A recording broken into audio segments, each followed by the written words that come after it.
السلام علیکم ورحمۃ اللہ وبرکاتہ۔ اعوذ باللہ من الشیطان الرجیم، بسم اللہ الرحمن الرحیم۔ وَقُلْ جَاءَ الْحَقُّ وَزَهَقَ الْبَاطِلُ إِنَّ الْبَاطِلَ كَانَ زَهُوقًا۔ جی ناظرین، آج ہم جو ویڈیو دکھا رہے جا رہے ہیں یہ بڑی ہی اہم ہے۔ جیسا کہ آپ کو پتہ ہے کہ انجینئر محمد مرزا صاحب کے پاس یعنی رہائی کے بعد ارشاد بھٹی صاحب نے بھی ان کا انٹرویو کیا، ووڈ کاسٹ کیا، اس کے بعد ریحان طارق صاحب جو اینکر انہوں نے بھی کیا۔ اب ناظرین آپ کو ایک ووڈ کاسٹ دکھانے جا رہے ہیں جو ووڈ کاسٹ کیا ہے بریلوی مقطوعہ فکر کے ایک پیر صاحب نے۔ ناظرین بڑے ہی ایسے سوال پوچھے ہیں، آپ حیران ہوں گے، بڑی ہی کمال کی ویڈیو ہے۔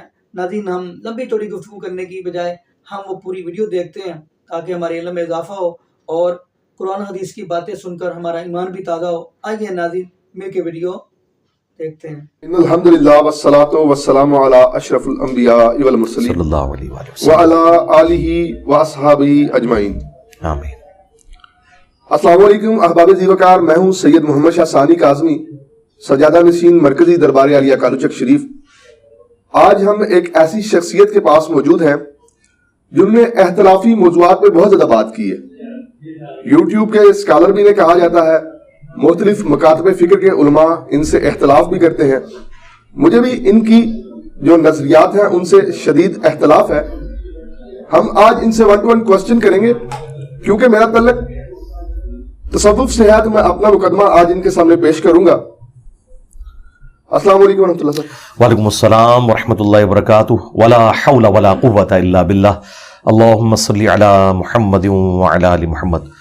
سید صاحب، ہماری خوش نصیبی ہے کہ آپ نے بجائے یہ کہ ہمارے بارے میں کوئی ایسی رائے قائم کریں جو علماء کے اکسانے کے اوپر ہو، جو بھی آپ کی ریزرویشنز ہیں آپ ڈائریکٹلی آگے پوچھیں۔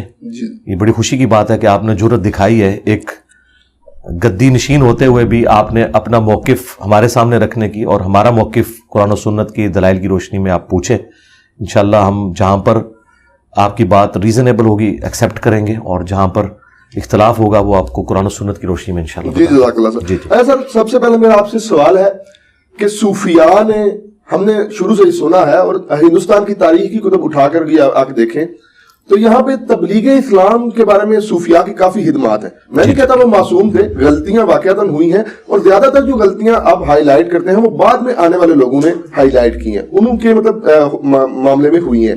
تو صوفیاء کی کم سے کم اس معاملے میں تو آپ تعریف کر دیا کریں۔ جی بالکل تعریف کرتا ہوں۔ دیکھیں، اللہ تبارک و تعالیٰ جس سے چاہے دین کا کام لے لیتا ہے۔ ہم نے کسی ویڈیو کے اندر صوفیاء کی اس حوالے سے جو کنٹریبیوشن ہے اس کا انکار نہیں کیا۔ جی ہم نے صرف یہ کہا ہے کہ صوفیاء نے اسلام جو یہاں پر پہنچایا وہ پیور اسلام نہیں تھا جو قرآن و سنت کے اندر رپورٹ ہوا۔ جی، اور ہم اپنے دعوے کی دلیل میں صوفیاء کی جو ٹیکسٹ بکس ہیں جن کو وہ کوٹ کرتے ہیں کہ یہ ہمارے نظریات ہیں، ان کو ہم قرآن و سنت میں پیش کر کے آپ کو بتا سکتے ہیں۔ رہ گی کنٹریبیوشن، تو ہم صوفیاء سے ہی پوچھیں گے کہ ایران کے اندر آج سے آلموسٹ 700 سال پہلے جن شیعہ حکمرانوں نے، شیعہ علماء نے وہاں پر شیعت پھیلائی، کیا ان بزرگان دین کی خدمات کو سنی صوفیاء ماننے کے لیے تیار ہیں؟ تو وہ کہیں گے نہیں، وہ مسلمان تو ہیں لیکن ہم ان کے عقیدوں کو صحیح نہیں سمجھتے۔ بس ہم بھی صوفیاء کو مسلمان سمجھتے ہیں، ان کے عقیدوں سے اختلاف رکھتے ہیں کتاب و سنت کی روشنی میں، اور خود بخاری اور مسلم سے ایک حدیث ایسی ہے کہ جو یہ لوگ اپنے مخالفین کے لیے پیش کرتے ہیں۔ مثلا آج ڈاکٹر ذاکر نائک نے سینکڑوں ہندوؤں کو کیمرے کے اندر کلمہ پڑھایا ہے، جس کی پاداش میں حضرت ابراہیم علیہ السلام کی طرح انہیں غریب الوطنی کی زندگی گزارنی پڑ رہی ہے۔ تو کیا بریلوی دیوبندی علماء اور صوفیاء نے ڈاکٹر ذاکر نائک کو اللہ کا ولی مان لیا ہے کہ جس نے آج کے اس ماڈرن دور کے اندر سینکڑوں ہندوؤں کو کلمہ پڑھایا ہے؟ آپ کے تو پرانے بزرگ تھے، اس کی تو کوئی ویڈیو نہیں ہے، یہ تو ویڈیو بھی موجود ہے۔ تو اس کے جواب میں وہ یہ کہیں گے کہ ہم ذاکر نائک کے عقیدوں کو صحیح نہیں سمجھتے۔ اس کا کلمہ پڑھانا ٹھیک ہے، وہ اللہ تعالیٰ فاسق سے بھی کام لے سکتا ہے، بخاری مسلم کی وہ حدیث کوٹ کر دیں گے جو میں نے ذکر کیا کہ اللہ تعالیٰ چاہے تو فاسق سے بھی دین کا کام لے لیتا ہے۔ وہ ایک جنگ کے دوران ایک مسلمانوں کی طرف سے شخص لڑ رہا تھا، جو قانوناً صحابی تھا, لیکن نبی علیہ السلام نے فرمایا یہ جہنمی ہے. تو صحابہ کہتے ہیں ہمیں بڑا وسوسہ آیا کہ اس نے تو اتنے کافر قتل کیے ہیں اور اتنی دلیری سے لڑ رہا ہے, یہ جہنمی کیسے ہے؟ تو ایک صحابی اس کے پیچھے ہو لیے. اینڈ پہ جب وہ زخموں کی تاب نہ لا سکا تو اس نے ایک تلوار زمین میں گاڑ کے اپنے آپ کو اس پہ گرا کے خودکشی کر لی. تو وہ صحابی وہاں سے نعرہ مارتے ہوئے آئے, صدق رسول اللہ, رسول اللہ نے سچ کہا تھا. پھر نبی علیہ السلام نے حضرت بلال سے کہا کہ اٹھو اور اناؤنسمنٹ کر دو کہ آخرت کا دار و مدار خاتمے کے اوپر ہے. بعض اوقات اللہ تعالیٰ فاسق سے بھی دین کا کام لے لیتا ہے. فاسق چھوڑ دیں, کافروں سے اللہ نے دین کا کام لیا ہے. آج یوٹیوب کے ذریعے, انٹرنیٹ کے ذریعے جو پوری دنیا کے اندر اسلام کی دعوت پہنچ رہی ہے, آپ گھر بیٹھ کے سعودی عرب کی نماز دیکھ رہے ہیں, حرم مکہ حرم مدینہ کی زیارت کر رہے ہیں, روزہ شریف کی زیارت کر رہے ہیں. یہ ٹیکنالوجی اجمیر شریف والے بزرگوں نے نہیں دی, بغداد شریف والوں نے نہیں دی, بریلی شریف والوں نے نہیں دی, دیوبند شریف نے نہیں دی, بلکہ یہ گوروں کی ٹیکنالوجی ہے. تو یہ بہت بڑی بات ہے. یہ بخاری مسلم جو پرنٹ ہو رہے ہیں, قرآن پرنٹ ہو رہے ہیں, یہ کافروں کی پرنٹنگ پریس کے اوپر ہے. تو یہ گوروں کی بہت بڑی کنٹریبیوشن ہے. ایون جو میں نے پگڑی باندھی ہوئی ہے, یہ کپڑے جو میں نے پہنے میں, یہ ان مشینوں کے اوپر بنے ہیں جو مسلمانوں کی بنائی ہوئی نہیں ہے. تو اللہ تعالیٰ فاسق کیا کافر سے بھی دین کا کام لے لیتا ہے, لیکن اس کی بنیاد کے اوپر اس کے عقیدے سے ہی نہیں ہو جائیں گے. جس طرح کے صوفیاء کے نزدیک ڈاکٹر ذاکر نائک کا سینکڑوں ہزاروں ہندوؤں کو کلمہ پڑھانا اس بات کی دلیل نہیں ہے کہ ذاکر نائک کے عقیدے صحیح ہیں, وہ نہیں مانتے نا. تو بالکل اس طریقے سے ہم بھی صوفیاء کے عقائد سے اختلاف رکھتے ہیں, اگرچہ انہیں مسلمان سمجھتے ہیں. ان کی غلطیاں قرآن و سنت کی روشنی میں ہائی لائٹ کریں گے, ان کی آخرت کا معاملہ اللہ کے سپرد کریں گے. یہ بات ٹھیک ہے. اچھا سر, آپ ہمارے اسلاف کو کبھی چشتی دجال کہتے ہیں, کبھی آپ اشرف علی دجال کہتے ہیں, کیونکہ میں دیوبند مکاتب فکر کے جو علماء ہیں میں ان کی بھی بڑی قدر کرتا ہوں. تو اتحاد امت کے ایک اعتراف سے میں بات کر رہا ہوں کہ آپ جب انہیں اشرف علی دجال کہیں گے, چشتی دجال کہیں گے, تو پھر اتحاد امت کی بات جو آپ کے منہ سے نکلتی ہے وہ تو بے معنی ہو جاتی ہے. دیکھیں, میں نے کسی ویڈیو میں اشرف علی دجال یا چشتی دجال کا لفظ یوز ہی نہیں کیا. یہ دجال کا لفظ میں نے غلام احمد قادیانی کے لیے یوز کیا. البتہ یہ ضرور ہے کہ میں نے یہ کہا کہ جس طرح غلام احمد قادیانی دجال نے ختم نبوت کے اوپر ڈاکہ مارا, اس طریقے سے جو بھی ختم نبوت کے اوپر ڈاکہ مارے اور اپنے نام کا کلمہ پڑھوائے, چشتی رسول اللہ کہہ کے یا اشرف علی رسول اللہ کو انڈورس کرے, وہ کس منہ سے ختم نبوت کے اوپر بات کر سکتے ہیں. یہ میں نے بات کی. اب رہ گیا دجال, تو ہم یہاں سے شروع کر لیتے ہیں.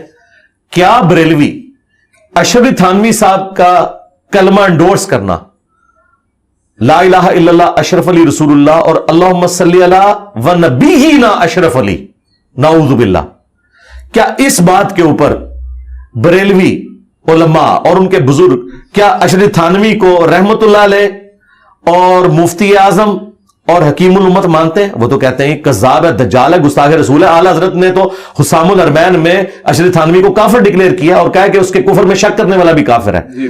تو جب بریلویوں کے بزرگوں نے اشرف علی تھانوی کو کافر ڈکلیئر کیا ہوا ہے, تو اس کے مقابلے پہ میرا یہ کہنا کہ مجھے ان سے علمی اختلاف ہے اور یہ ان کا عقیدہ ختم نبوت کے منافی ہے, تو بہت چھوٹی چیز رہ جاتی ہے. اتحاد امت کیسے ہو سکتا ہے؟ فساد امت کی بنیاد پہ تو اتحاد امت نہیں ہو سکتا نا. کیا بریلوی علماء تیار ہیں کہ اشرف علی تھانوی کی گستاخانہ عبارتوں کو وہ صحیح سمجھتے ہوئے ان کے ساتھ اتحاد امت کر لیں؟ وہ کہتے ہیں اتحاد امت ہو ہی نہیں سکتا. اسی طریقے سے دیوبندی بھی بریلویوں کے ساتھ کبھی بھی اتحاد امت نہیں کر سکتے, کیونکہ المحند علی المفند میں ان کے بزرگوں نے انہیں شیطانی لشکر کہا ہوا ہے. میں اتحاد امت کی جو بات کرتا ہوں نا, یہ بالکل ڈیفرنٹ ہے. ہمارے نزدیک اتحاد امت یہ ہے کہ اپنے اپنے بزرگوں کو چھوڑ دو, اس شخص کے ساتھ اپنی نسبت جوڑو جس کی قبر مدینے میں ہے صلی اللہ علیہ وآلہ وسلم. اگر بزرگ بھی پکڑ کے رکھو گے اور پیرلل میں کہو گے ہم قرآن و سنت کو بھی مانیں, تو یا بزرگ بچا لو یا قرآن و سنت بچا لو. یہ ہو نہیں سکتا کہ اسلام کی بنیاد جس کلمے کے اوپر ہے اس کلمے کے اوپر کوئی ڈاکہ مارے اور ہم کہیں کہ ٹھیک ہے وہ تصوف کی معرفت کی باتیں ہیں, چشتی رسول اللہ یا سبحانی ما اعظم شأنی یا لوائی اعظم من لوائی محمد, میرا جھنڈا محمد کے جھنڈے سے بڑا ہوگا. آپ یہ عقیدہ رکھیں, آپ کے تو نقشبند سلسلے کے بزرگ ہیں وہ بایزید بستامی, آپ کے ہم یہ عقیدہ بھی رکھیں اور پیرلل میں آپ ہمارے ساتھ اتحاد امت کریں. اتحاد امت تو ہوگا, امت کس کی ہے, بایزید کی, اشرف علی تھانوی کی یا محمد رسول اللہ کی؟ پہلے تو یہ ڈیسائیڈ کریں.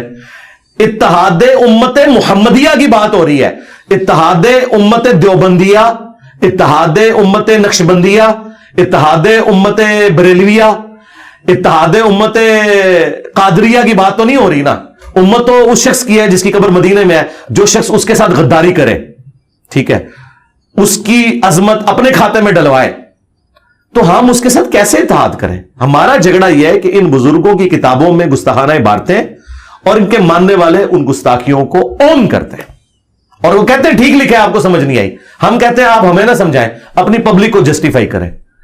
میرے سے پہلے کیا بریلویوں نے کبھی کہا تھا کہ چشتی رسول اللہ والی کتاب بدل گئی ہے؟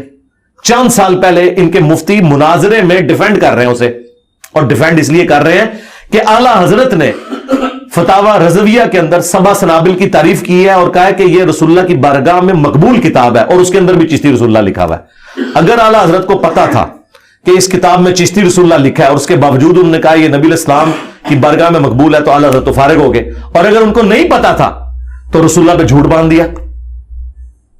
اور یہ بھی نہیں کہ یہ اعلی حضرت کے بعد ایڈ ہوا ہے, ہمارے پاس فارسی کے کلمی نسخے اعلی حضرت کے زمانے کے پرنٹڈ موجود ہیں, ان میں چشتی رسول اللہ موجود ہے.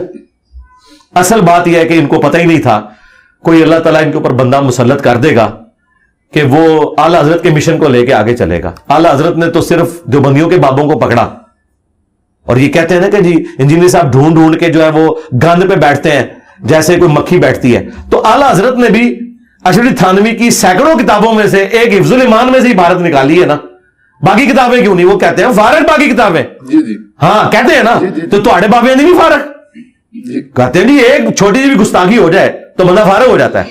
آپ نقشبند سلسلے سے آپ کے سب سے ڈومیننٹ بزرگ جو ہیں شیخ احمد سرندی ہیں, انہوں نے اپنے ملفوظات کے اندر لکھا ہے کہ میں 1000 سال کا مجدد ہوں.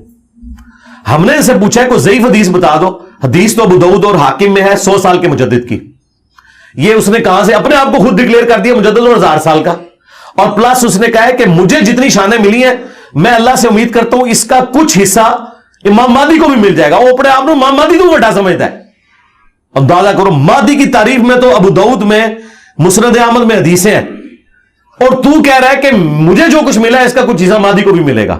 اور اس سے بڑھ کے جو جھوٹ بولا, اس نے کہا کہ اس امت میں اگر کوئی نبی ہوتا تو وہ فقہ حنفی کے مطابق عمل کرتا. اندازہ کرو انادر لیول, تم نبیوں کو فقہ حنفی کے انڈر کر رہے ہو. اور کہا کہ ہمارے بزرگوں نے کشف کے ذریعے دیکھا ہے کہ قرب قیامت میں جب عیسیٰ ابن مریم آئیں گے تو فقہ حنفی کے مطابق عمل کریں گے. یہ نہیں کہ وہ مقلد ہوں گے, ان کا اجتہاد بھی فقہ حنفی سے مل جائے گا. یار اندازہ کرو, جب سنیوں کی کتابیں بخاری اور مسلم ہیں تو حضرت عیسیٰ علیہ السلام نے بخاری مسلم پہ عمل کرنا ہے یا فتاوی عالمگیریہ کے اوپر عمل کرنا ہے؟ مسلم شریف میں تو موجود ہے کہ عیسیٰ ابن مریم تم میں آئیں گے اور تمہیں اللہ کی کتاب اور اس کے نبی کی سنت کے مطابق چلائیں گے. تو اللہ کے نبی کی کتاب تو قرآن ہے اور اس کی سنت بخاری مسلم ہے. حضرت عیسیٰ علیہ السلام بھی بخاری مسلم پہ ہی عمل کریں گے, اور وہ امام بخاری امام مسلم کے پیچھے نہیں ہوں گے. اس کے اندر احادیث جو رسول اللہ کی ہیں صلی اللہ علیہ وآلہ وسلم, اور یہ وہ باتیں جب ہم ہائی لائٹ کرتے ہیں. کل تک تو مکتوبات شریف جو ہے تصوف کا سرمایہ تھے, آج انہی مکتوبات شریف سے جب ہمیں عبارتیں پیش کر رہے ہیں تو یہ کہہ رہے ہیں انجینئر صاحب گستاخی کر رہے ہیں. تو بڑی زیادتی والی بات ہے. یعنی ہم جو بات کر رہے ہیں اس کا جواب دیں. اچھا سر, مزارات کے حوالے سے آپ ایک حدیث پیش کرتے ہیں کہ قبر پہ عمارت نہ بناؤ. جی جی. تو اگر قبر کچی ہو تو جو مزار بنایا گیا وہ تو زائرین کے بیٹھنے کے لیے بنایا گیا, کہ وہ بارش میں اگر آندھی میں کہیں آتے ہیں احسان ثواب کی نیت سے, تو اس میں کیا حرج ہے؟ اس میں حرج یہ ہے کہ نبی علیہ السلام کی 3 بیٹیاں جوان شادی شدہ حضور کی زندگی میں فوت ہوئی ہیں. آپ نے اپنے مبارک ہاتھوں سے دفنایا. دنیا کا کون سا بابے کا مزار ہے جو سیدہ زینب, سیدہ ام کلثوم, سیدہ رقیہ کے مزارات کا مقابلہ کر سکے؟ مجھے بتائیں. نبی علیہ السلام نے کوئی اس کے اوپر قبہ نہیں تعمیر کروایا کہ لوگ آ کے میری بیٹیوں کے مزار کے اوپر بیٹھے. اس کے بعد سیدہ فاطمہ جب فوت ہوئی تو کیا مولا علی علیہ السلام نے ان کا کوئی مزار بنوایا تھا؟ یہ جو مزارات سعودی حکومت نے گرائے ہیں نا, یہ مزارات نبی علیہ السلام کی وفات کے 650 سال بعد بنائے گئے تھے. جو مزار حضور کے 650 سال بعد بنے, ٹھیک ہے, اور اس کے 400 سال بعد انہیں گرا دیا جائے تو مزار شہید کہاں سے ہوئے؟ جو خود جس کو کہنا چاہیے حلال ہی نہیں تھے بننے میں, وہ شہید کہاں سے ہوئے؟ اگر حلال ہوتے تو صحابہ کرام بناتے, مولا علی بنا دیتے مزار نبی علیہ السلام کا, گنبد لا کے رکھ دیتے. نہیں, ایسا نہیں ہوا. تو نبی علیہ السلام ہمارے لیے رول ماڈل ہے نا. تو یہ جو کہتے ہیں زائرین کے لیے کرتے ہیں, اسلام کوئی مطلوب ہی نہیں ہے. اسلام میں تو یہ ہے کہ قبروں پہ جا کے آخرت کی یاد آئے, وہ کچی قبروں کو دیکھیں, اللہ کے حضور ان کے لیے دعا کریں, مسلم شریف میں حدیث ہے میں تمہیں حکم دیتا ہوں قبروں پہ جاؤ تاکہ آخرت کی یاد آئے. بس یہ مقصد تھا, مزارات پہ جانا تو کوئی مقصد نہیں تھا. اور پھر مجھے بتائیں جو مزارات رسول اللہ کی مخالفت میں بنائے گئے ہیں, مسلم شریف میں حدیث ہے تو میں منع کرتا ہوں قبروں کو پکا مت کرنا, ان پہ عمارت مت بنانا. آپ کیا نبی کے ساتھ ٹکر لیں گے کہ یا رسول اللہ تو نہیں پتا, تجھے منع تے کیتا سی لیکن زائرین واسطے ضرورت تھی. مجھے بتائیں اللہ کے نبی علیہ السلام امت کے حق میں جو ضرورت تھی کیا وہ بتا کے نہیں گئے امت کو؟ اگر اس کی الٹ بات کی ہو تو پھر تو آپ کے لیے لمحہ فکری ہے کہ آپ کس نبی کو مان رہے ہیں. بھائی ہمارے نبی وہ ہیں جن کے والد کا نام عبداللہ تھا, ان کی والدہ کا نام آمنہ تھا, ان کی قبر مدینہ شریف میں ہے, اور تسی کہڑے نبی کو مانتے ہو؟ اپنا ذرا تعارف کرواؤ. جدھر لوکی کلمہ پڑھتے ہو محمد اور تو تسی دسو کیڑے محمد نو مانتے ہو؟ اس محمد کو کہ جس کی کتاب قرآن ہے اور اس کے ماننے والوں نے بخاری مسلم لکھ کے ان کی سنتیں امت تک پہنچائیں, یا کسی اور محمد کو مانتے ہیں؟ پہلے تو ہم یہ کلیئر کریں گے کہ آپ کس محمد کو مانتے ہیں صلی اللہ علیہ وآلہ وسلم. اچھا سر, اگر میں یہ کہتا ہوں دعا میں کہ اے اللہ میرے اعمال اس قابل نہیں کہ میں تیرے سامنے بطور وسیلہ پیش کر سکوں, میرے پاس ایک نسبت ہے کہ میں تیرے نبی کا امتی ہوں, اگر یہ نسبت پیش کر کے میں اللہ سے حاجت پیش کرتا ہوں تو پھر یہ کیسے مسئلہ ہے استعانت کے حرام ہوا یا کیسے شرک ہوا؟ نہیں, استعانت اور شرک نہیں ہے یہ جی. اس کو تو ہم کوئی شرک نہیں کہتے. استعانت تو یہ نہیں, وسیلہ بالکل ڈیفرنٹ چیز ہے جی. پہلی بات یہ ذہن میں رکھیں, اردو زبان ہم سب کو آتی ہے جی. ایک بندہ کہتا ہے یا علی مدد جی, وہ تو ڈائریکٹ حضرت علی کو پکار رہا ہے, اور ایک بندہ کہتا ہے کہ اے اللہ حضرت علی تیرے مقبول بندے تھے, جو تو حضرت علی سے محبت رکھتا ہے اس محبت کا وسیلہ میں تجھے پیش کرتا ہوں جی. میرا فلاں کام کر دے. تو اس کو کون غلط کہتا ہے؟ جی ٹھیک. یہ تو اللہ کی صفت ہے. آپ یہ بھی کہیں کہ اے اللہ جو تجھے تیرے نبی سے, ان کے اہل البیت سے, ان کے صحابہ سے محبت ہے, یہ اللہ کی صفت ہے محبت کرنا, اس تیری صفت کا وسیلہ میں تجھے پیش کرتا ہوں تو آپ کریں. قرآن میں آیا ہے وَلِلَّهِ الْأَسْمَاءُ الْحُسْنَى فَادْعُوهُ بِهَا, اللہ کے لیے اچھے نام ہے, اس کے ناموں کے ذریعے. تو یہ اللہ کی ایک صفت ہے کہ وہ اپنے پیغمبروں سے محبت کرتا ہے, ان کے اہل البیت سے محبت کرتا ہے, لیکن ان ہستیوں کو آپ نہ پکاریں. وہ ایاک نعبد و ایاک نستعین کی وائلیشن ہے. ظاہری مدد تو آپ کسی سے بھی لے سکتے ہیں. یہ لوگ کہتے ہیں جی حضور نے مولا علی کو مدد کے لیے پکارا تھا. بھائی مولا علی زندہ تھے تو انہی کو پکارنا تھا, ہونا تو چاہیے تھا حضور امیر حمزہ کو قبر سے نکالتے, زندہ کر کے تو ساتھ لے کے آتے خیبر کے موقع پہ, پھر ہم آپ کی بات مانتے, کیونکہ آرمی چیف تو امیر حمزہ تھے, حضرت علی تو بعد میں آئے نا مین سٹریم کے اندر. پہلے بھی ٹاپ میں تو تھے لیکن مین ٹاپ کے اوپر امیر حمزہ تھے, آرمی چیف تو وہ تھے نا بدر میں بھی عہد میں بھی. تو حضور ان کو قبر سے نکال کے کیوں نہیں لیا؟ اس لیے کہ جو دنیا سے چلا گیا. تو مولا علی آج دنیا میں موجود ہوں تو ہم اپنے مسائل کا حل انہی سے جا کے دعائیں کروائیں گے. اور اس کے ثبوت میں وہ بخاری کی حدیث ہے 1010, یہ حضرت عمر کا عقیدہ ہے, انا کننا نتوسل الیک بنبینا, اے اللہ پہلے ہم تیرے نبی کے وسیلے سے تیری طرف متوجہ ہوتے تھے, اب ہم تیرے نبی کے چچا کو لے کے آئے, ان کی دعا کی برکت سے بارش نازل فرما. حضرت عمر قبر رسول سے جا کے کیوں نہیں مانگ رہے؟ حضور کے چچا کو لائے ہیں اور ان سے دعا کروائی ہے. تو نیک بندوں سے آپ دعائیں کروائیں, ان نیک بندوں سے جو اللہ کی عبادت کرتے ہیں, جو اپنی عبادت کرواتے ہیں, ان نیک بندوں سے نہیں. ہم ان کو نیک نہیں مانتے. تو وسیلہ اور توسل بالکل الگ چیز ہے. آپ نیک اعمال کا وسیلہ پیش کریں, آپ اللہ کے اسماء کا وسیلہ پیش کریں, اللہ کی جو اپنے پیغمبروں سے محبت ہے, اہل البیت سے محبت ہے, اس کا وسیلہ پیش کریں. یہ وہ سارے ہیں جو بخاری مسلم سے ثابت ہیں. لیکن ونس آپ کسی بابے کو ڈائریکٹ پکاریں گے اور پھر آپ کہیں گے نہیں میں جو اس کو پکاروں اس کا مطلب یہ ہے کہ اے اللہ فلاں بابے کو میری خبر کر دیں, وہ قبر میں بیٹھ کے میرے لیے دعا کرے گا اور تو دعا قبول. یار اتنی لمبی ایکویشن کہیں قرآن حدیث میں لکھی ہوئی ہے, قرآن میں انبیاء کی دعائیں رپورٹ ہوئی ہیں, کوئی ایک دعا بتائیں. اس کے الٹ ملتا ہے وَإِذَا سَأَلَكَ عِبَادِي عَنِّي فَإِنِّي قَرِيبٌ أُجِيبُ الدَّعْوَةَ الدَّاعِ إِذَا دَعَانِ. اے میرے نبی جب میرے بندے آپ سے میرے بارے میں پوچھے نا تو مجھے بتائیں اللہ کا تعارف جو ہے بابا کروائے گا یا اللہ کا نبی کروائے گا؟ صحابہ کرام جب پوچھتے تھے تو کہا گیا کہ فرماؤ کہ میں ہر بندے کے بالکل قریب ہوں, ہر پکارنے والے کی پکار کو سنتا ہوں. وہاں تو کوئی وسیلہ واسطہ نہیں ڈالا بیچ میں. وسیلہ واسطے اس طرح کے جو میں نے جس طریقے سے بتایا یہ جواز کی حد تک ہے, باقی اللہ اور بندے کا کوئی پروٹوکول نہیں ہے. ڈائریکٹ آپ اللہ سے مانگے ادعونی استجب لکم. البتہ پروٹوکول یہ ہے کہ آپ نے حمد و دروشی پڑھنا ہے, وہ ترمذی میں حدیث ہے, وہ ایک سلیقہ ہے دعا کا. نماز میں بھی ہم تشہد میں پہلے سلام عرض کرتے ہیں, پھر دروشی, پھر دعائیں مانگتے ہیں. یہ ایک سلیقہ ہے دعا کرنے کا, لیکن مانگنا آپ نے اللہ سے. ایون نہج البلاغہ میں مولا علی علیہ السلام کا خطبہ, میں حیران ہوں کہ شیعہ نے اتنا بڑا خطبہ اوور لک کیا ہوا ہے جس میں حضرت علی اپنے بیٹے کو کہتے ہیں کہ تم اس کی اولاد ہو جس نے ان قریب مر کے مٹی ہو جانا ہے, دنیا سے چلے جانا ہے, جس کو فنا ہے, تو تم مجھ سے امید نہ وابستہ کرو, اس اللہ سے کرو جسے کبھی فنا نہیں ہے. اور بیٹا حسن یاد رکھنا, اللہ کی بارگاہ وہ دربار ہے جس نے اپنا کوئی دربان بھی نہیں رکھا ہوا, تم ڈائریکٹ اس سے مانگو. مولا علی تو حسن کو نہیں کہہ رہے کہ منو وچ پا, تو منو دسو جنہوں نے آل البیت نو وچ پایا ہوا ہے, نبیوں نو وچ پایا ہوا ہے, یہ مولا علی دے شیعہ نے یا بنو امیہ دے شیعہ نے؟ مولا علی تو حسن کو کہہ رہے کہ منو نہ وچ پائی, میں تو مر جانا ہی. او زندگی وہ دے کو منگی اور اس کا کوئی دربان بھی نہیں کہ اس نے کوئی پہرے دار مقرر کیا ہے کہ اجازت لے کے اینو وچ پاؤ گے تو سنے گا, ویسے نہیں سنے گا. انہوں نے کہا کوئی پروٹوکول نہیں, ڈائریکٹ اللہ سے مانگ. آل البیت کی جتنی دعائیں شیعہ کے ہاں ملتی ہیں, یا قرآن میں جو انبیاء کی دعائیں ہیں, یا اہل سنت کے ہاں نبی الاسلام کی دعائیں ہیں, کسی میں کوئی واسطے وسیلے نہیں ہیں. یہ سب فراڈ بنایا ہوا ہے انہوں نے. ٹھیک ہو گیا. اچھا سر, آپ نہیں سمجھتے کہ اگر آپ کی تھوڑی سی زبان میٹھی ہو تو تمام مکاتب فکر کے علماء میں سے کچھ نہ کچھ آپ کے ساتھ کوئی معاملات طے ہو جائیں, کوئی نہ کوئی بہتر نہیں ہو سکتے, بالکل نہیں ہو سکتے. اس کی وجہ یہ ہے میٹھی زبان کر کے بھی میں نے یہی کہنا ہے کہ چشتی رسول اللہ غلط ہے. چلے میں کہہ دیتا ہوں, بھائیو چشتی رسول اللہ کو نہ مانو, اشرفی رسول اللہ کا دفاع نہ کرو, قیامت والے دن تمہیں عذاب دیا جائے گا. دیکھیں میں نے میٹھے بن کے کہا, چلو منوا لو. اچھا آپ ایک بات کہہ رہے ہیں جی, اس پلیٹ فارم سے یہ بات ہوئی, یہ پلیٹ فارم ادھر سے میں نے ڈنکے کی چوٹ پہ یہ بات کی, یہ پلیٹ فارم ہے جو قرآن و حدیث پہ کھڑا ہے, غدیر ہم پہ کھڑا ہے. الحمدللہ. میں کیسے یہ مان لوں کہ 3.25 ارب مسلمانوں میں سے جیلم کا ایک انجینئر ہے وہی حق ہے؟ نہیں, میں باقی لوگوں کو کون سا کافر کہہ رہا ہوں, میں تو صرف یہ کہہ رہا ہوں کہ اس پلیٹ فارم سے قرآن کی توحید بیان ہو رہی ہے, تو اس کو غلط ثابت کرنے کے لیے آپ یہ بتائیں کہ قرآن میں یہ نہیں لکھا ہوا جو تم بیان کر رہے ہو. یعنی آپ بتائیں کہ قرآن میں نہیں لکھا ہوا اَمَّن یُجِیبُ الْمُضْطَرَّ اِذَا دَعَا, شیعہ کے صبح شام کے اذکار میں یہ دعا ہے, قرآن میں لکھی ہوئی ہے سورۃ النمل آیت نمبر 62. بھلا بتاؤ تو کون سی ہستی ہے کہ وہ اضطراب میں گھرے ہوئے شخص کی فریاد کو سنتا ہے اور اس سے اس کی تکلیف کو دور کر دیتا ہے, اور تمہیں تمہارے ماں باپ کے بعد دنیا پہ خلیفہ کرتا ہے. کیا اللہ کے ساتھ بھی اور کوئی الہ ہے؟ الہ مع اللہ.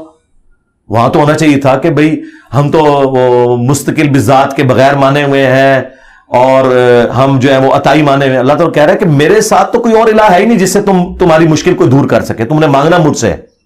تو ہم یہ پلیٹ فارم کی جب بات کرتے ہیں تو ہمیں جھوٹا ثابت کریں نا, ہمیں کہیں کہ ہاں یہ دنیا میں پلیٹ فارم ہے فلاں کہ جو انجینئر صاحب واقعی قرآن بخاری مسلم بیان کر رہے ہیں جس طرح آپ کر رہے ہیں, تو سرکار اگلا سورج طلوع نہیں ہوگا میں اس کو دعوت دوں گا کہ ادھر آ کے بیٹھے, یہ لے بنی بنائی گدی, لیکن چندہ جنا کوئی نہیں جے, ہاں ایسے نہیں رکھنا, ایک گدی ہو جائے جیڑی اپنی جے بھی ٹھیلی کرائے گی جے, ہاں تو انہوں لبنا کچھ نہیں دے چوں میں تو ایتھے بٹھاواں گا. تو یہ جو پلیٹ فارم میں بات کرتا ہوں اس کے بعد میں کچھ چندہ تو نہیں مانگتا. لوگ جب کوئی اپنا کارنامہ پیش کرتے ہیں نا تو اس کے بعد کہتے ہیں دیکھو یہ کارنامہ ہے لہذا ہم دین کا کام کر رہے ہیں, یہ کاؤنٹر نمبر ڈسپلے ہوا ہے.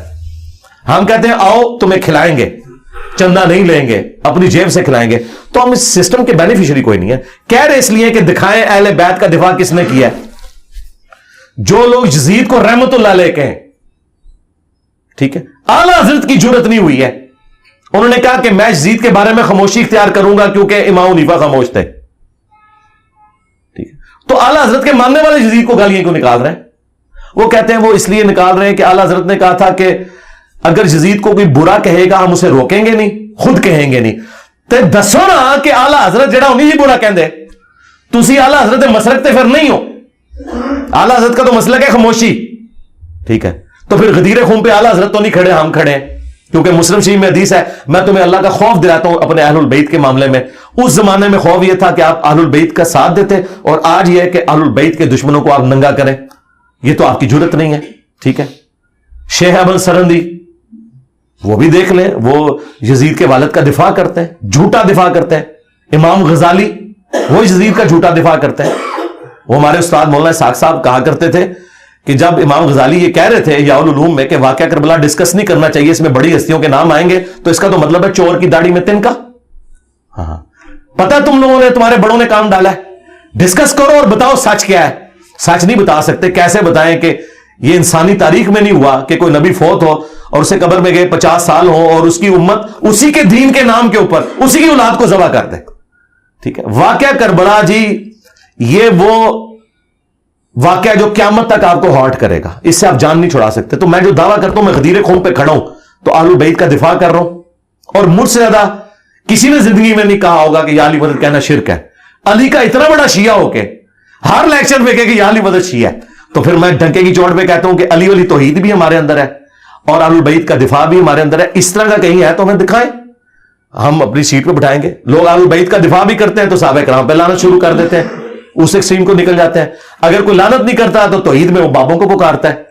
تو اللہ کے فضل سے ہم غدیر خم پہ کھڑے ہیں الحمدللہ. اچھا سر, آپ پرانے مردے اکثر اٹھاتے ہیں, حسام الحرمین میں کیا لکھا ہے, المہند المفند میں کیا لکھا ہے, یہ فساد اب کے زمانے میں نہیں آتا. مطلب ہمارے ملک کی حالات بھی اس چیز کی اجازت نہیں دیتے کہ آپ دوبارہ ایسے لوگوں کو جو دوبارہ آپس میں ملنا شروع ہو گئے تھے تو آپ انہیں دوبارہ جناب ایک دوسرے کو مخالف کر رہے ہیں. بہت اچھی بات ہے. اگر تو ایسا ہو گیا تو سب سے پہلے بریلویوں سے کہیں کہ حسام الحرمین سے اعلان برات کریں. مفتی منیب الرحمان صاحب ٹی وی پہ آ کے کہیں کہ آج کے بعد حسام الحرمین کی پرنٹنگ بند, چونکہ یہ گڑا مردہ ہے, ہم اسے نہیں اکھاڑیں گے. اور جتنے نسخے حسام الحرمین کے موجود ہیں جو میں نے بھی حوالے کے لیے استعمال کے رکھے ہوئے ہیں, میں بھی مفتی صاحب کو نا ڈاک میں بھیج دوں گا, ان سب کو لگائیں آگ. اور جو بندی بھی جتنی المہند پرنٹ کر رہے ہیں آج کی ڈیٹ تک ساری ریٹریو کریں, یہ آج تک پرنٹ کریں, اپنے کورسز میں لوگوں کو بتائیں. تو مجھ سے ڈیمانڈ کیوں کر رہے ہیں؟ یا تو ہو نا کہ میں نے کسی غار سے المہند دریافت کی, ٹھیک ہے, اور کسی کنویں سے میں نے حسام الحرمین نکال لی جو کہ آپ دفنا چکے تھے, ایک ہی نسخہ تھا دنیا میں, اور میں نے لا کے اس کا پی ڈی ایف رکھ کے تو گوگل پہ چڑھا دیا, پھر تو میں مجرم ہوں.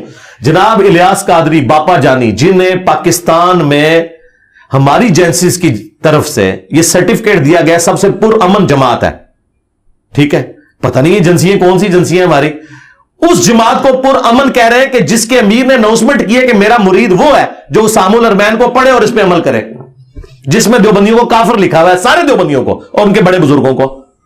اور الیاس قادری صاحب نے باقاعدہ سائن کیے ہوئے اور مکتبۃ المدینہ چھاپ رہا ہے حسام الحرمین, اور اس جماعت کے امیر کو کہہ رہے ہیں امن کی جماعت ہے. کڈی وڈیا یہ تضاد ہے, جو پاکستان اور انڈیا کے کروڑوں دیوبندیوں کو کافر سمجھیں اور لکھ کے دیں ہر مرید کو کہ اس کتاب پہ تم نے عمل کرنا ہے اور ان کو کافر سمجھنا ہے, وہ پرامن جماعت کہاں سے ہوئی؟ تو میرے بھائی میں تیار ہوں, میں اگلی بات کرتا ہوں. میری جتنی ویڈیوز ہیں نا حسام الحرمین اور المہند کے بارے میں ویڈیوز بھی ڈیلیٹ کرا دوں گا ساری. یہ اناؤنسمنٹ کریں کہ آج کے بعد حسام الحرمین اور المہند پرنٹ نہیں ہوگی, اور ہم اپنے بزرگوں سے اعلان برات کرتے ہیں جو انہوں نے اس وقت گند گولا تھا. آج یہ ہماری ضرورت نہیں ہے, اس کی سے نقصان ہوا ہے دین کو. لو میں تیار ہوں, ٹائم قیامت تک جائے. اچھا سر, آپ اسٹیبلشمنٹ کے خلاف بھی بڑا کھل کے بولتے ہیں. مطلب اگر کوئی وزیر مشیر بولتا ہے, ان کی اتنی پاور ہوتی ہے, عوام انہیں اتنا مانتی ہے, ووٹ کرتی ہے, تو وہ اٹھایا جاتا ہے, ان پہ مقدمہ ہو جاتا ہے. آپ کے پیچھے وہ پنجابی میں کہتے ہیں کسی کا تھاپڑا تو ہے جڑا, مطلب نہیں ایسا نہیں. دیکھیں وزیر جو اٹھائے گئے نا جی سواتی صاحب, تو انتہائی غلیظ زبان پہ اٹھائے گئے. ایک 70 سال کے بابے کو زیب دیتا ہے کہ اس طریقے سے گفتگو کرے, بالکل پرسنل ہو کے. جی جی بالکل. اس طرح کی گفتگو اسٹیبلشمنٹ تو چھوڑ دیں. جی یہ کسی بدکار عورت کے بارے میں بھی سواتی صاحب وہ لینگویج یوز کریں تو میں کہوں گا اس پہ بھی مقدمہ کرو. یہ کسی کو حق نہیں پہنچتا کہ اس طرح کی زبان استعمال کریں. شہباز گل کی زبان کے اندر جو زہر گھلا ہوا ہے جی, یہ وہ میرے مخالفین کے بارے میں بھی استعمال کریں تو میں کہوں گا شہباز گل کے اوپر FIR کاٹو. یہ طریقہ ہے بات کرنے کا.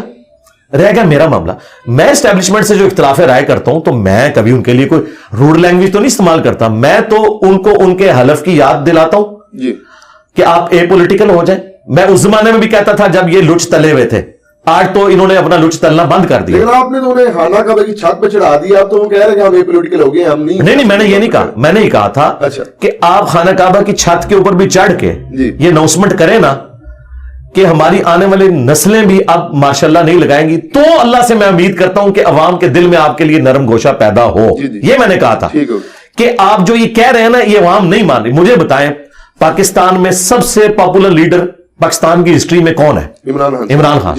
میں تو کہتا ہوں محمد علی جناح سے زیادہ پاپولر ہے. ٹھیک ہے, اچھا تو کیا ان کے ماننے والے آج مان رہے ہیں کہ اے پولیٹیکل ہے اسٹیبلشمنٹ؟ کوئی بھی نہیں مان. تو پھر یہی تو میں کہہ رہا ہوں کہ نہیں مان رہے یہ لوگ, اگرچہ وہ ہوئے بھی ہوں تب بھی نہیں مان رہے. تو میں نے اس کے لیے کہا تھا کہ یہ اتنے بڑے لیول کا بگاڑ ہے کہ آپ کعبے کی چھت پہ بھی چڑھ جائیں, انہوں نے نہیں ماننی آپ کی بات جب تک کہ آپ اپنے ایکشن سے شو نہ کریں. مثلا میں یہ ایکشن چاہتا ہوں کہ اگر آئین میں لکھا ہے کہ 90 دن کے اندر الیکشن ہونے چاہیے, یہ کوئی تک نہیں بنتا کہ آپ بجٹ کا بہانہ کر کے تو الیکشن کو آگے لے جائیں. یہ عمران خان صاحب کی ڈیمانڈ بالکل ٹھیک ہے. پہلے تو یہ لوگ کہتے تھے سنگیاں توڑے, کیوں نہیں توڑتا خود بخود آٹومیٹک الیکشن ہو جائیں گے. جب اس نے سنگیاں توڑی ہیں اب آپ لوگ بہانے کر رہے ہیں, کیوں نہیں الیکشن کرواتے؟ دیکھیں میں ڈیموکریٹک ویلیوز کے ساتھ ہوں, مجھے سپریم کورٹ سے کوئی لینا دینا نہیں. میں سپریم کورٹ کی جو اس وقت صورتحال ہے نا, میں تو سمجھتا ہوں کہ یہ لوگ خود پارٹی بنے ہوئے ہیں. میں آئین کے تحت یہ بات کر رہا ہوں یہ تو بائی چانس سپریم کورٹ کا فیصلہ بھی ٹھیک ہے, ادروائز تو مجھے ان کے اکثر فیصلے جو ہے نا وہ پولیٹیکل انجینئرنگ لگتے ہیں. یہ نہ بھی فیصلہ کرتے ہیں, ایون سپریم کورٹ کے سارے جج بھی کہہ دینا کہ الیکشن ڈیلے کرو, میں تب بھی کہوں گا کہ آئین کے تحت یہ غلط ہے. یہی سپریم کورٹ ہے جو ڈکٹیٹرز کو ویریفائی کرتی تھی. مشرف کے ہاتھ میں بیعت کس نے کی تھی؟ سپریم کورٹ نے. یہ انہی کے اعلی کار بنتے ہیں نا. تو سپریم کورٹ ہمارے لیے کوئی اتھارٹی نہیں ہے, اتھارٹی ہمارے لیے آئین ہے. جس طرح قرآن و سنت اسلام میں اتھارٹی ہے نا, ٹھیک ہے نا. کوئی مولوی کوئی بھی بات کرے اس زمانے کا آج کے زمانے کا, ہم کہتے ہیں نکل ادھر سے, غداری نہ کر. آئین کے خلاف کوئی جج بات کرے, کوئی آرمی چیف بات کرے, کوئی پولیٹیکل لیڈر بات کرے, یہ بالکل ہم اسے جو ہے نا وہ ریجیکٹ کریں گے. ہم کہیں گے آئینی بات کرو, یہ آئینی بات ہے, اس کو آپ فالو کرو. ٹھیک ہو گیا. ایک اہل تشریح بھائی ہیں, انہوں نے سوال کیا تھا کہ اوصیاء کا تسلسل رہا ہے ہر نبی کے بعد. حضرت یوشع بن نون جو تھے وہ وصی تھے, تب تک ان پہ پیغمبری بھی نہیں آئی تھی حضرت موسیٰ علیہ السلام کے. تو حضرت اگر قرآن حکیم نبی مکرم صلی اللہ علیہ وسلم کا وصی تھا تو تورات کیوں نہیں حضرت موسیٰ کی وصی تھی؟ اس لیے کہ تورات ٹیمپر ہو گئی. ٹھیک ہے. پہلے کتابیں ٹیمپر ہوتی تھی تو ان کو اللہ تعالیٰ اس کی ریمیڈی کرنے کے لیے پیغمبر بھیجتا تھا. جوشوا ابن نون وہ پیغمبر تھے سرکار. ہاں, انہوں نے مسند حضرت موسیٰ کے زمانے میں نہیں سنبھالی, ان کی وفات کے بعد سنبھال لیا, اور وہ پیغمبر بن چکے تھے اس وقت. اچھا, دوسرا جو شیعہ کا موقف ہے نا عقیدہ امامت کا, یہ بالکل قرآن و سنت کے خلاف ہے, اور پریکٹیکلی وہ خود بھی مان چکے ہیں. دیکھیں, آج سے 1200 سال پہلے آپ یہ سوال کرتے نا تو میں اس وقت جواب نہ دے سکتا, کیونکہ شیعہ نے کہنا تھا یہ امام جعفر بیٹھے ہیں, یہ امام باقر ہیں. آج میں پوچھوں کتنے امام آپ کے, تو وہ کہتے ہیں کہ وہ غیابت میں, ٹھیک ہے. ہم کہتے ہیں کب سے, وہ کہتے ہیں 1200 سال سے. تو ہم کہتے ہیں 1200 سال سے اوصیاء پھر کون ہے؟ ٹھیک ہے, بتاؤ نا. علماء ہے تو سرکار پھر اسی ہے نا اوصیاء. اگر علماء ہے تو قرآن میں تو آیا کہ بنی اسرائیل میں اللہ تعالیٰ اہل علم کو اٹھاتا تھا جو انبیاء کی دعوت آگے پہنچاتے تھے. تو ٹھیک ہے سرکار, ہم وہی کام کر رہے ہیں. ایران میں بھی مجلس شورا بنی ہوئی ہے, علماء وہی کر رہے ہیں کام. امام خمینی نے وہی کام کیا, خامنائی صاحب وہی کر رہے ہیں, سستانی صاحب وہی کر رہے ہیں, تقی عثمانی صاحب وہی کام کر رہے ہیں. تو یہ اوصیاء ہے نا. لیکن یہ وہ اوصیاء ہیں جو قرآن و سنت سے بتائیں گے فَإِن تَنَازَعْتُمْ فِي شَيْءٍ فَرُدُّوهُ إِلَى اللَّهِ وَالرَّسُولِ. سیدھی سی بات ہے, اگر معاملہ اس طرح کا معاملہ ہوگا تو پھر اللہ اور اس کے رسول کی طرف پلٹایا جائے گا. اور میں آپ کو بتاؤں, علمی اختلاف زندگی میں مولا علی سے ان کے بیٹوں نے کیا. مسلم شریف میں حدیث ہے, ولید بن عقبہ نے فجر کے 4 فرض پڑھا دیے تھے. جی بالکل, شراب پی کے. جی. ہاں, بخاری میں بھی اس کا حصہ حضرت عثمان والے چیپٹر میں ہے, مسلم میں تفصیل ہے. جی. وہ شکایت پہنچی, حضرت عثمان نے کہا کہ لوگ یہ باتیں کر رہے ہیں کہ میرا یہ ستیلا بھائی ہے تو میں ایسے بچا لوں گا, تو ایسا نہیں ہوگا. جی. حضرت علی چونکہ چیف جسٹس تھے تو انہوں نے حضرت علی سے کہا کہ ٹھیک ہے آپ اس کے اوپر حکم جاری کریں. 80 کوڑے حضرت عمر لگواتے تھے, نبی اسلام نے 40 لگوائے. تو حضرت علی نے کہا ٹھیک ہے حسن اٹھو اور کوڑے لگاؤ. تو حضرت حسن نے حضرت علی سے کیا کہا؟ انہوں نے کہا کہ جو اس کی میٹھی کھاتا ہے وہی کڑوی چکھے. بالکل ٹھیک ہے, باپ کی بات نہیں مانی. Point to be noted. جی. ٹھیک ہے, کیوں نہیں مانی؟ انہوں نے کہا کہ یار یہ بنو امیہ سے ہے, ہم بنو ہاشم سے ہیں. لگایا حضرت عثمان نے خود.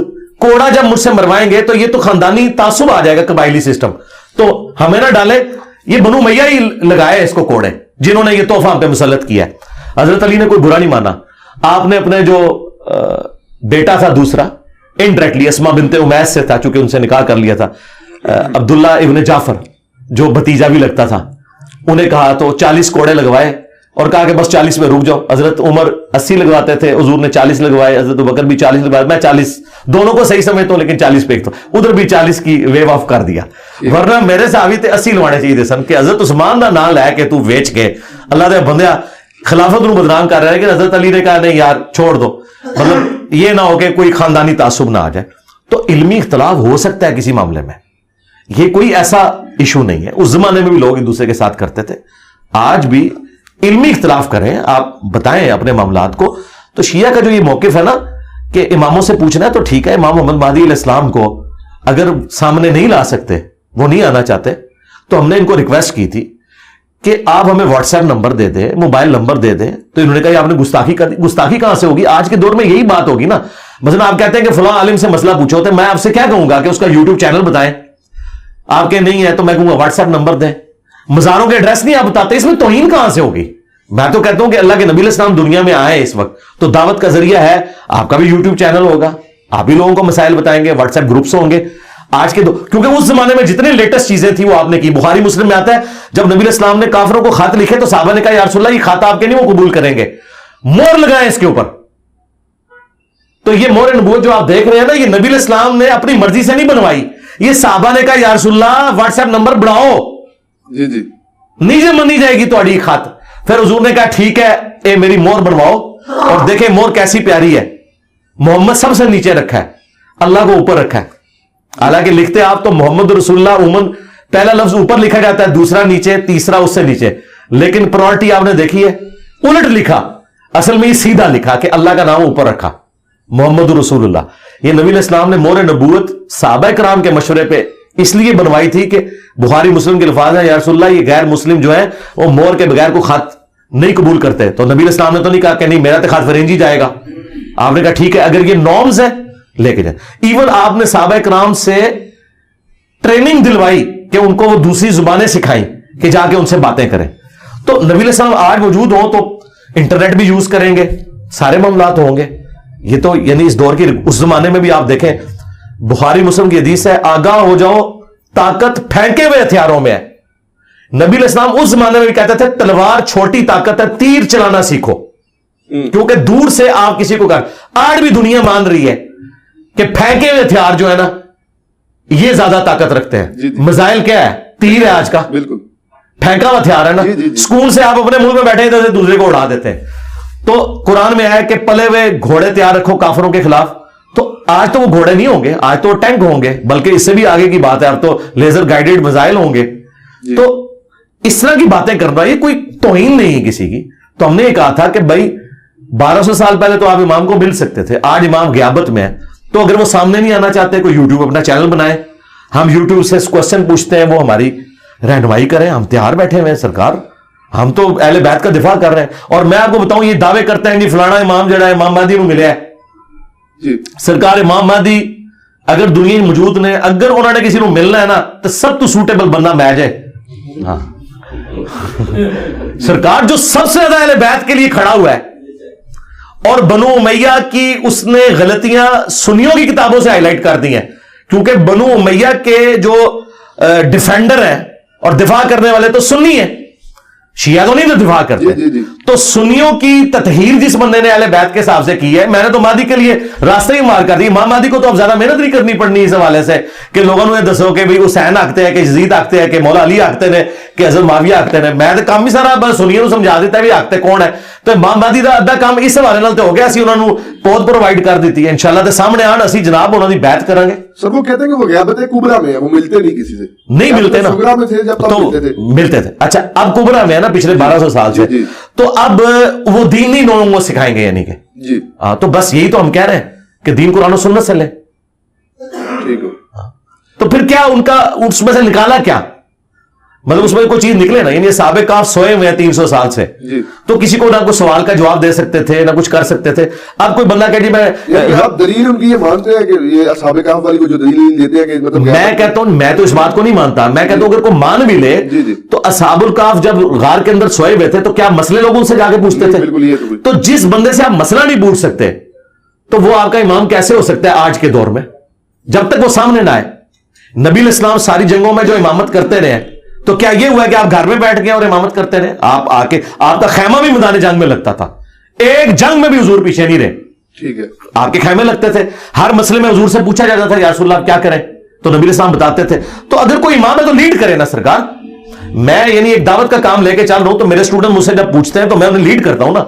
میرے مرنے کے بعد یہ کہ غیابت میں چلیں گے وہ آج بھی ہمارے لیڈر ہیں, اس طرح تو ہو نہیں سکتا نا.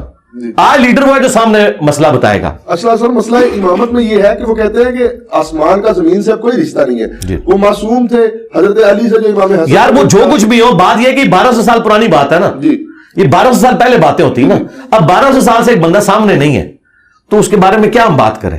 ٹھیک ہے, سامنے ہو تو بات کریں نا. بالکل. اچھا سر, یہ بات کی جاتی ہے اکثر کہ اکثر میں نے مکاتب فکر کے لوگوں سے, اور آخری بات اس میں امام مہدی غیابت کبریٰ میں ہے, تو کیا نبی علیہ السلام غیابت کبریٰ میں نہیں ہے؟ کیا اپنی قبر میں زندہ نہیں ہے؟ جی بالکل. تو پھر آپ نبی سے کیوں نہیں مسئلے پوچھتے ہیں؟ بیچ میں امام کیوں ڈالے ہوئے؟ بھائی جیڑی گل ایتھوں کان پھڑنا ہے ڈائریکٹ اللہ نبی کو پوچھو. جے تسی امامہ کو نہیں پوچھنا ہے تو اللہ نبی کو پوچھو سرکار.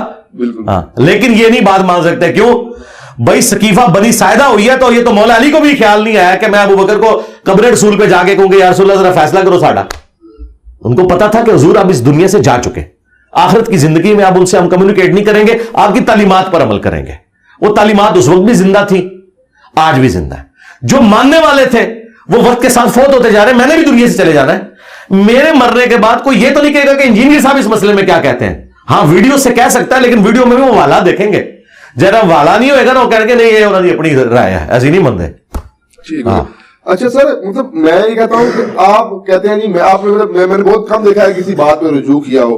کافی سارے ایسے بہت ساری باتوں میں رجوع کیا ہے. میں نے یہ رجوع کیا ہے کہ آپ مزار پہ جائیں اور اونچی آواز سے کہیں کہ اللہ ادھر جو بزرگ دفن ہے نا, جو اس نے چھپ کے گناہ کیے, جو سامنے کیے, جو چھوٹے کیے, جو بڑے کیے, وہ معاف کرتے. ٹانٹ سے کہنے کے بجائے ٹانٹ نہیں ہے.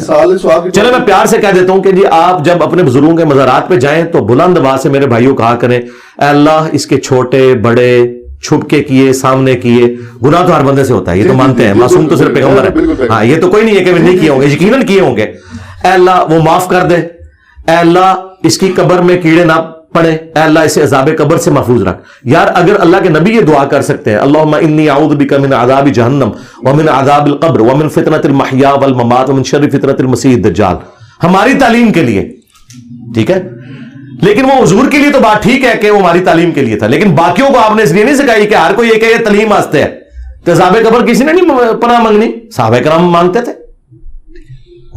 اچھا سر, ایک عوام میں بہت زیادہ بات دیکھی گئی ہے اور علماء بھی اکثر بات کرتے ہیں دعاؤں میں کہ حضرت سیدنا عمر جیسا حکمران عطا فرما. تو آپ اس بارے میں کیا کہیں گے کہ آج کے دور میں جو پرفتن دور جا رہا ہے, کوئی حضرت عمر جیسا حکمران ہو سکتا ہے؟ نہیں, وہ تو اس اعتبار سے مثال کے طور پہ بات کی جاتی ہے. میں تو کہتا ہوں اس سے بڑی بات کرنی چاہیے. اس سے بڑی بات یہ کرنی چاہیے کہ اللہ ہمیں ایسا حکمران دے جو نبی الاسلام کے طریقے کے مطابق ہمیں چلائے. ٹھیک ہے. حضرت عمر فاروق رضی اللہ تعالیٰ عنہ کے بھی سارے ڈیسیژن کو ہم پرفیکٹ نہیں مانتے. ان سے بھی اپنی خلافت کے اندر کچھ مسئلے مس ہینڈل ہوئے ہیں. ہاں جی, مثلاً حج تمتع پہ پابندی لگانا, اور مسلم شریف میں موجود ہے صحابہ کرام بہت سخت خلاف تھے کہ یہ ان کو کام نہیں کرنا چاہیے تھا. تو ہمیں بجائے حضرت عمر کے, حضرت علی کے, حضرت ابو بکر کی مثالیں دینے کی بجائے ہمیں یہ کہنا چاہیے کہ اللہ ہمیں ایسا حکمران دے جو ہمیں نبی الاسلام کے طریقے کے مطابق چلائے. وہ اللہ کی مرضی. ٹھیک ہوگا, ٹھیک ہوگا. اچھا سر, ایک بات یہ بھی کی جاتی ہے, اچھا سر میرا یہ سوال, وہ رجوع والی بات مکمل ہوگی آپ کی, وہ تسلی ہوگی؟ جی جی. ہاں اس میں رجوع تو ہم ہر وقت تیار ہیں. میں نے تو کئی باتوں میں رجوع کیا. میں پہلے یہ کہتا تھا کہ مٹھی کے بعد داڑھی رکھنا افضل ہے. اب میں کہتا ہوں کہ جو مٹھی کے بعد کاٹے اور یہ نیت کرے کہ نبی الاسلام کی داڑھی مٹھی سے نہیں بڑی تھی, اس کے لیے وہی افضل ہے. اور جو اس لیے نہیں کاٹتا کہ حضور کی نیچرل مٹھی تھی, میری نیچرل 2 مٹھی ہے, اس کے لیے وہ افضل ہے. میں نے کئی معاملات میں رجوع کیا. ٹھیک ہوگا, ٹھیک ہوگا سر. اچھا سر, اکثر مطلب یہ بات کی جا رہی ہے علماء کی جانب سے, آج بھی آپ کی اکیڈمی میں یہ بات ڈسکس ہو رہی تھی کہ معاشرے میں بڑھ رہی ہے جو بے حیائی ہے, کیونکہ زمانہ ایسا ہے, جدید دور ہے, بے حیائی کے مختلف اسباب موجود ہیں. تو اس کے باوجود آپ جو ہے دوسری شادی کے بارے میں بہت زیادہ مطلب بات کرتے ہیں. بے حیائی کا سب سے بڑا سبب یہ ہے کہ علماء کے جو چینلز ہیں مونیٹائز ہیں, اس پہ بے پردہ عورتیں آ رہی ہیں. اس کے علاوہ تو علماء نے یہ کیوں نہیں اپنی ویڈیو ایڈز کیوں نہیں بند کر رہے؟ سدے باب اس کا کیا؟ سدے باب یہ ہے کہ علماء کی مونیٹائزیشن ختم کروائیں. دیکھیں یہ آپ اس کو مذاق نہ سمجھیں, میں ٹونٹ نہیں کر رہا. واللہ ایک بندے نے طارق جمیل صاحب کا کلپ اس لیے لگایا کہ وہ فکر آخرت اس سے حاصل کرے, اور کلک کرتے ہی ایک ناشتی ہوئی بے پردہ عورت سامنے آ گئی, تو وہ بیچارہ گیا. بے حیائی تو یہ پھیلی ہوئی ہے. اور اب تو تقی عثمانی صاحب کا بھی فتویٰ آ گیا کہ یہ غلط ہے. یہ کتنا بڑا ظلم ہے کہ دین کے نام پہ بندہ کلک کر رہا ہے, اور سامنے یورپ اور امریکہ میں تو اتنے گندے اشتہار کھلتے ہیں, وہ سامنے آ جائیں. تو دین میں جو بے حیائی والا ایک ایلیمنٹ ہے, اس کا سبب خود ہمارے علماء کے ویڈیو چینلز بن رہے ہیں, جو ویڈیو مونیٹائزیشن انہوں نے کی ہوئی ہے, وہ ناچتی ہوئی عورتیں سامنے آ جاتی ہیں. تو یہ سب سے بڑا سبب ہے. اب رہ گیا دوسری شادی, بالکل کریں, دوسری شادی کریں, لیکن اگر دوسری شادی کرنے کے بعد بھی ایک ہی بیوی رہ جائے آپ کی, ٹھیک ہے, اینڈ تو رزلٹ یہی ہوتا ہے نا کہ آپ ایک طرف لٹک جاتے ہیں. قرآن نے کہا ایسا نہ ہو ایک طرف لٹک جاؤ. ٹھیک ہے, جب آپ لٹکتے ہیں, ایک تھوڑا سا آپ لٹکتے ہیں تو دوسری طرف سے وہ پہلی بیوی آپ کی ٹانگ کھینچ کے آپ کو گرا ہی دیتی ہے جس طرف لٹکے ہوتے ہیں. وہ کہتی ہے نہ سے تو ادھر ہی مار.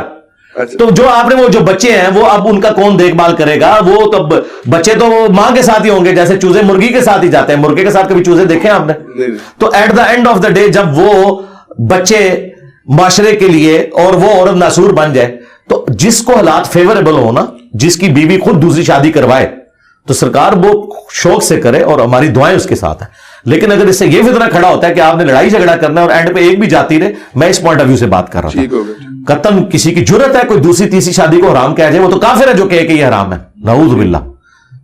اچھا سر، جمہوریت کے بارے میں ڈاکٹر اقبال صاحب نے بھی کہا ہے کہ جمہوریت وہ طرز حکومت ہے کہ جس میں سروں کو گنا کرتے ہیں تولا نہیں کرتے.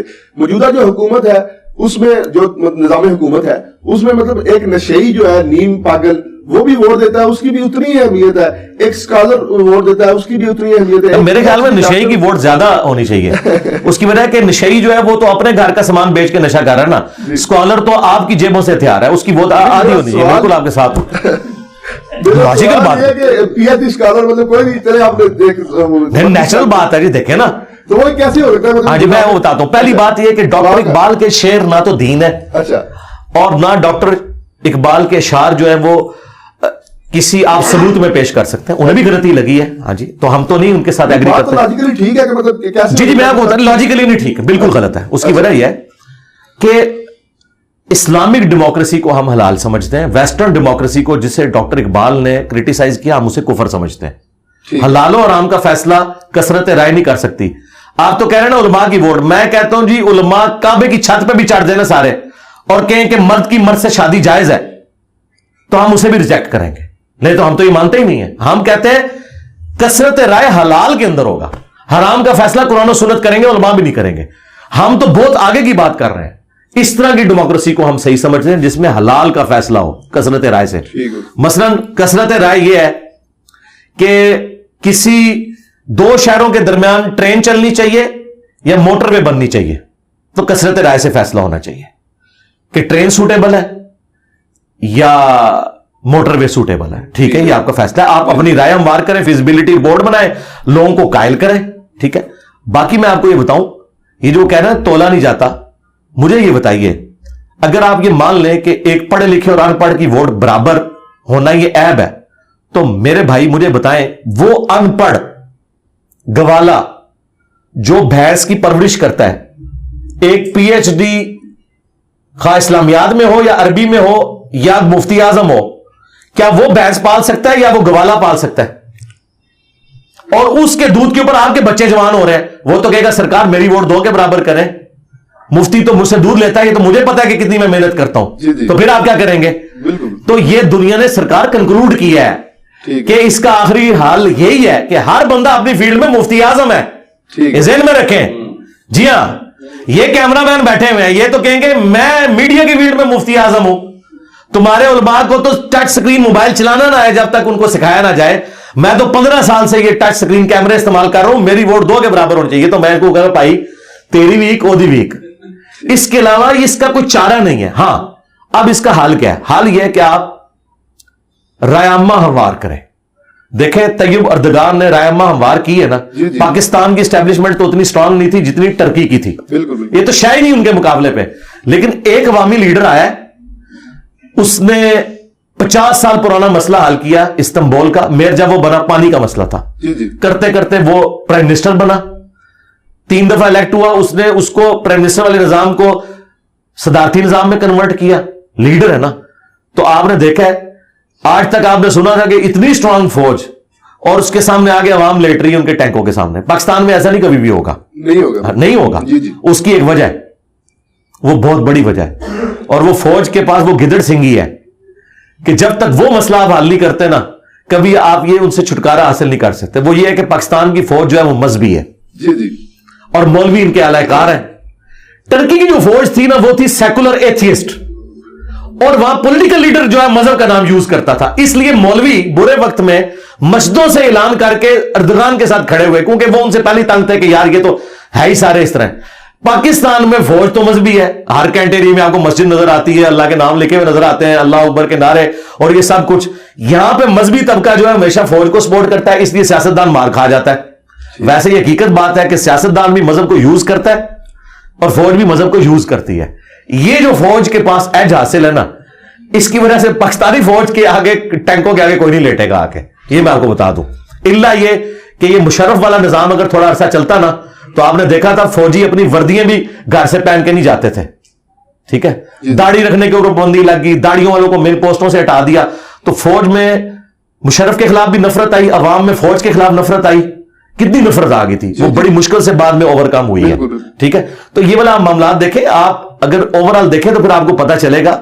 اور دوسرا, ٹرکی کو یہ ایج حاصل تھا کہ وہاں کے لوگ جو ہے وہ حقیقت ٹی وی نہیں دیکھتے, ہاں, وہاں کے لوگ اے آر وائی یا جیو نہیں دیکھتے, وہاں کے لوگ دیکھتے ہیں بی بی سی, جہاں ڈیموکریٹک ویلیوز ہیں. وہ یورپ کے اندر رہتے ہیں, انہیں پتا ہے کہ ڈیموکریسی کے کتنے فائدے ہیں, اس لیے وہ ڈکٹیٹرشپ سے ٹکرا گئے.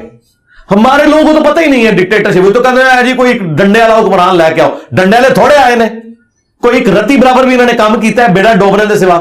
ضیاء الحق آپ کو جو ہے نا کلاشنکوف کلچر دے گیا, سارا ہیروئن کلچر دے گیا, سنی شیعہ کافر کے فتوے دے گیا, اور مشرف آ کے آپ کو امریکہ کی جھولی میں ڈال کے چلا گیا, اور یہاں پہ لال مسجد کی ایکٹیویٹی ہوئی اور فوج کے خلاف جو ہے یہاں پہ نفرت پھیلی. تو ان کے ڈکٹیٹرز نے کیا دیا ہے امت کو, چھوڑے. اچھا, لامحدود نجی ملکیت, یہ لگتا ہے اسلام میں کیا جائز ہے؟ لامحدود تو ہو ہی نہیں سکتی جی سرکار. مطلب آج دیکھیں آپ یوروپیئنس جو ہے ہمارے, انہوں نے رکھی ہوئی ہے, اس کے علاوہ جو بڑے بڑے نہیں لامحدود تو نہیں ہوگی, مطلب وہ گنی تو جائے گی. مطلب کافی ہے سر, میں مرلے ڈیڑھ مرلے کے گھر, میرے بھائی اسلام میں اگر آپ زکات دے رہے ہیں جی, زمین کی پیداوار کا عشر دے رہے ہیں, تو اسلام کو تو کوئی تکلیف نہیں آپ سے.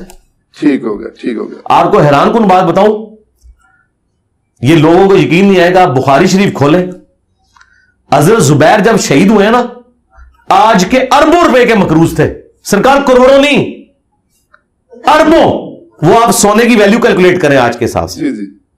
اب آپ سوچیں گے حضرت زبیر اشرا مبشرہ, اور وہ جنگ جمل سے ایک دن پہلے اپنے بیٹے کو کہہ رہے ہیں, بخاری کے الفاظ ہیں کہ ہو سکتا ہے میں کل مارا جاؤں تو تم نے میرا قرض اتارنا ہے. اب آپ سوچیں گے کہ اس کے اوپر قرض اربوں روپے کا ہے, وہ کتنے کی دیر ہو رہے. ہوا یہ تھا کہ اس زمانے میں بینک نہیں ہوتے تھے, لوگ جو ہے وہ بڑے لوگوں کے پاس اپنی مانتے رکھواتے تھے, وہ مانتے انہوں نے رکھوا دی, آگے انہوں نے وہ بھی غریبوں میں بانٹنی شروع کر دی. ادھار تو ادھار نہیں ہوتا ہے, حضرت علی کو نہیں تھے حضور ڈیوٹی لگا کے کہ مانتے واپس کرنی ہے, وہ ادھر غریبوں میں لٹا دی, اور جن کی مانتے تھی وہ واپس دینی تھی, ٹھیک ہے. بعد میں کتنی مشکل سے حضرت عبداللہ ابن زبیر نے وہ قرضہ اتارا ہے, اور وہ اس طرح اتارا ہے, وہ بھی خیر کیا اتارا, وہ بیت المال سے ہی پیسہ گیا سارا. حضرت معاویہ کو ریکویسٹ کی کہ حضرت زبیر کی یہ زمین ہے, وہ زمین تھی سپوز 1 کروڑ روپے کی, انہوں نے کہا یار یہ آپ 1 ارب کی خرید لیں, تو چلیں. تو حضرت معاویہ نے بھی جیب سے کوئی نہیں دیا, بیت المال سے ان کو پیسے دیے. اس طرح مختلف جگہوں سے پیسے کٹ کر کے انہوں نے اپنے باپ کا قرضہ اتارا. تو مجھے بتائیں حضرت زبیر کے پاس تو اربوں کا قرضہ تھا, اس طرح باقی صحابہ کے پاس بھی بہت زیادہ ایسٹس تھے, لیکن اگر وہ زکات دیتا ہے اور اس طرح کے معاملات لے کے چلتا ہے تو یہ جائز ہے, لیکن یہ پسندیدہ نہیں ہے. پسندیدہ وہی ہے جو ابو ذر غفاری کا مذہب ہے, ہاں ہم ابو ذر غفاری کے ساتھ ہیں, لیکن اس کو ہم حرام اس لیے نہیں کہتے کہ ہمارے پاس یہ اختیار نہیں کہ شریعت میں ایک چیز حلال ہے ہم اسے حرام کہتے ہیں. ٹھیک ہو گیا سر. آخر میں سر, کیونکہ میں اتحاد امت کی نیت سے آیا ہوں اور میں ایک پلیٹ فارم اتحاد امت کا چلا رہا ہوں. اتحاد امت بڑا وزنی چیز ہے جی, بہت رہے اتحاد امت رو. اتحاد امت صرف یہ ہے جی کہ اپنا چھوڑ دو, دوسروں کا بھی تھوڑا تھوڑا چھیڑو, تو آپ کو پتا چلے گا سب کے پاس کچھ نہ کچھ حق ہے. وہ سارا حق ایک جگہ جمع کرو اور اپنی نسبت قرآن و سنت کے ساتھ مضبوط کرو, اپنے اپنے بزرگوں سے دستبردار ہو جاؤ, کیونکہ آپ کے بزرگ دوسروں کے نزدیک مردود ہیں اور ان کے بزرگ آپ کے نزدیک مردود ہیں. بزرگ بھی آپ اپنے ساتھ سنبھال کے رکھیں. اب مجھے بتائیں میں کسی ایسے شخص سے کیسے محبت کر سکتا ہوں جس نے اشرف علی رسول اللہ کلمے کو انڈورس کیا ہوا ہے, اور آپ مجھ سے ایکسپیکٹ کریں کہ میں ان کے ساتھ اتحاد امت کر دوں اس حال میں کہ وہ اس کا دفاع بھی کریں. تو سرکار میں رسول اللہ کو کیا منہ دکھاؤں گا؟ یہ تو حضرت عمر آج زندہ ہوتے تو پوچھتے اشرف علی رسول اللہ اور چشتی رسول اللہ پارٹی کو کہ تم لوگ کیا دفاع کر رہے ہو. وہ تو چھوٹی چھوٹی بات پہ کہتے تھے یا رسول اللہ اجازت دے اس کی گردن کاٹ دوں. تو میں تو حضرت عمر سے بہت نرم ہوں, میں نے کبھی نہیں کہا گردن کاٹ دوں. میں کہتا ہوں یار علمی اختلاف ہے, خدا کے لیے اتحاد امت بالکل اس کے الٹ ہے جو آپ کو بتایا جاتا ہے. کہتے ہیں جی اپنا چھوڑو نہ کسی کا چھیڑو نہ, یہ فساد امت ہے. اتحاد امت یہ ہے کہ اپنا پہلے چھوڑو دوسروں کا بھی چھوڑو. دیکھو ہم نے اتحاد امت کروایا, ہمارے اس درس میں بریلوی دیوبندی اہل حدیث شیعہ سارے فرقوں کے لوگ آتے ہیں. یہ آپ نے کہیں دیکھا ہے؟ ہمارے اسٹوڈنٹ جا کے شیعہ کی امام بارگاہ میں نماز پڑھتے ہیں اوپر ہاتھ باندھ کے, اور دیوبندی اور اہل حدیثوں کی مسجد میں ہاتھ چھوڑ کے نماز پڑھتے ہیں. اتحاد امت ہے کہ نہیں؟ کوئی فساد امت نہیں ہوا. فساد امت یہ ہے کہ جب آپ کہتے ہیں کہ ہم جنتی فرقہ ہیں باقی سارے کافر ہیں, اس کی وجہ سے ہوتا ہے. اور پریکٹیکلی ان کے بزرگ کر کے گئے.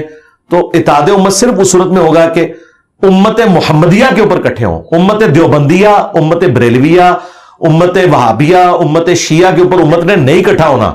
امت حضرت ابوبکر پہ بھی نہیں اکٹھی ہو سکتی, شیعہ نہیں مانیں گے. امت ایک ہی بندے پہ اکٹھی ہو سکتی ہے جس کی قبر مدینے میں ہے, اور جنہیں جب غسل دیا گیا تھا تو کپڑے نہیں اتارے گئے تھے ان کے, باقی سب کے کپڑے اتارے جاتے ہیں. میں یہ بہت سخت جملہ بول رہا ہوں اس لیے کہ یار مجھے مزہ آنا شروع ہو گیا ہے اس جملے کا, کہ میرا امام وہ ہے کہ جب اسے اس کے کپڑوں سمیت غسل دیا گیا تھا, اور تو ان اماموں کو لے کے چل رہا ہے کہ وفات کے بعد ان کے کپڑے اتارے گئے تھے غسل دینے کے لیے. اور میرا امام وہ ہے ما ضل صاحبکم وما غوا, تمہارے نبی نہ کبھی بہکے ہیں اور نہ کبھی بہرا چلے ہیں.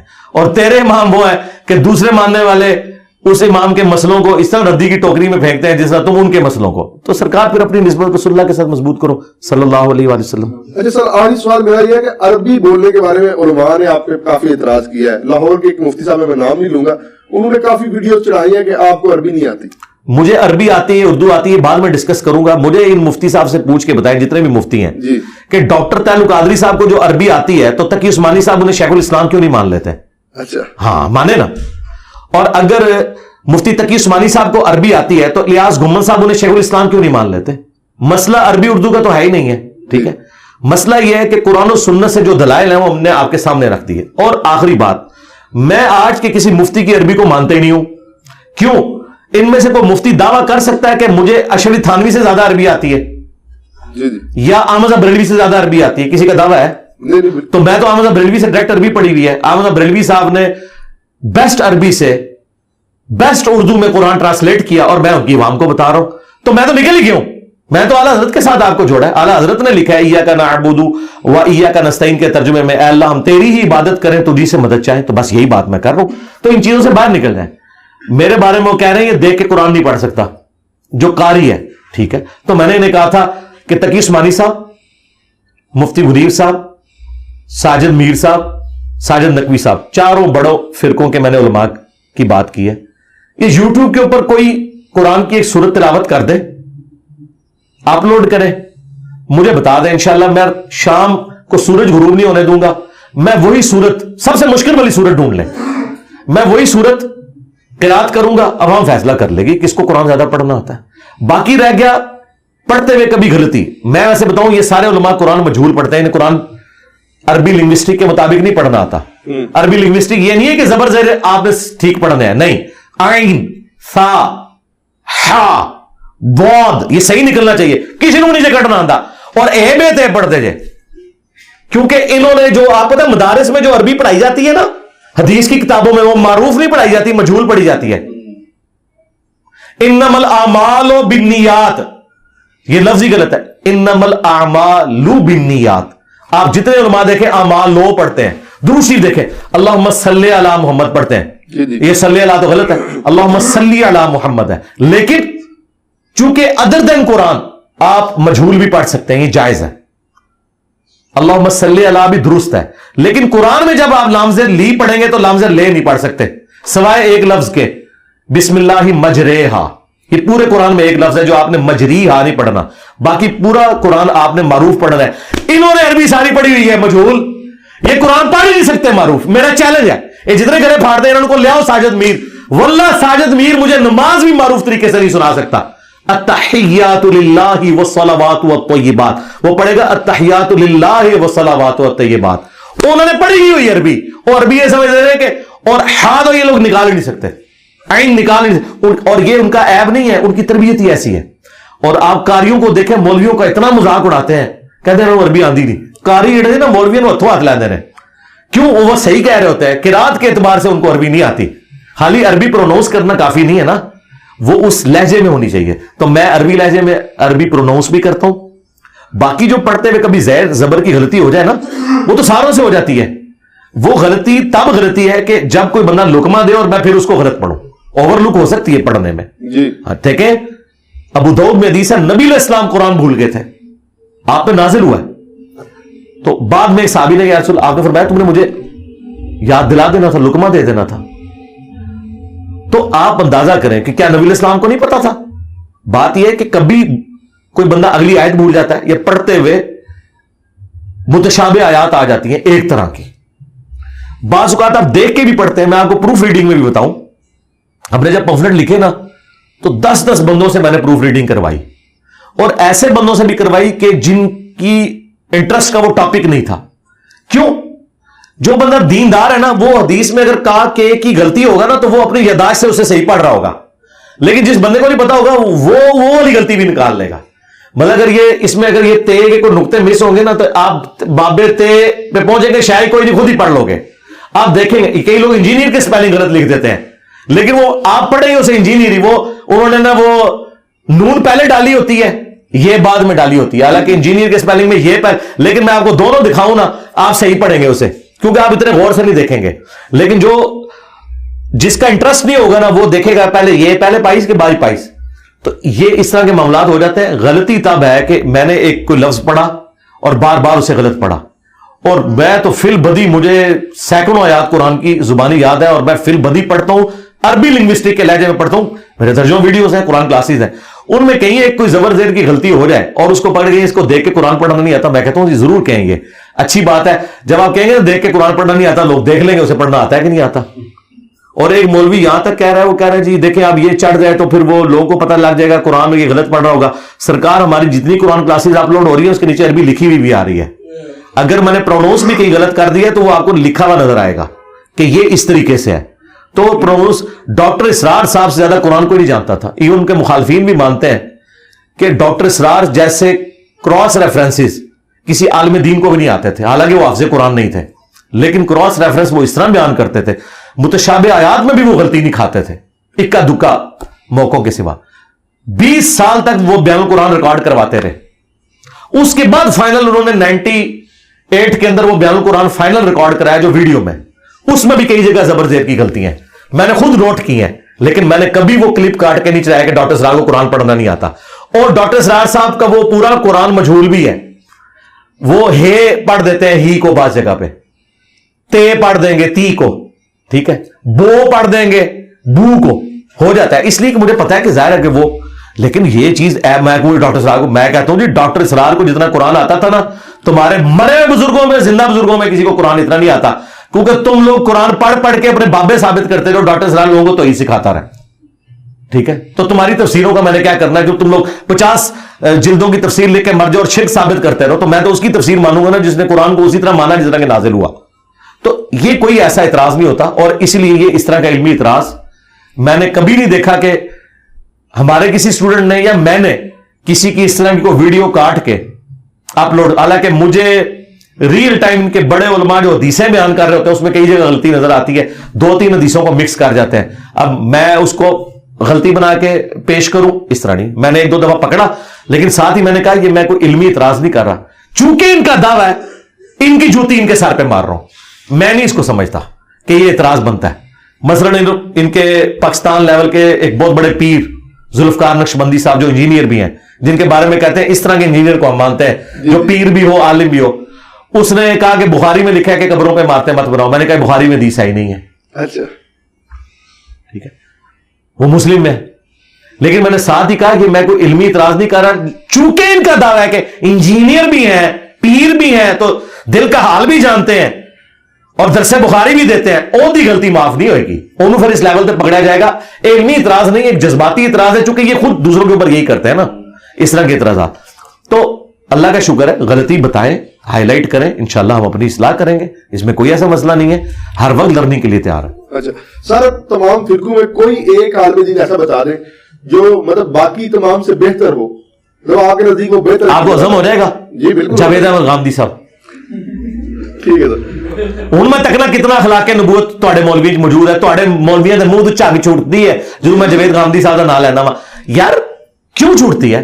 غامدی صاحب نے تو کبھی آپ کی منجی نہیں ٹھوکی، اس نے تو کوئی گستاخی نہیں کی. غامدی جتنی عربی تمہارے بزرگوں کو بھی نہیں آتی، پڑھتے وہ بھی مجہول ہیں، قرآن بھی مجہول پڑھتے ہیں، لیکن عربی لیکن پڑھ رہے مجبور.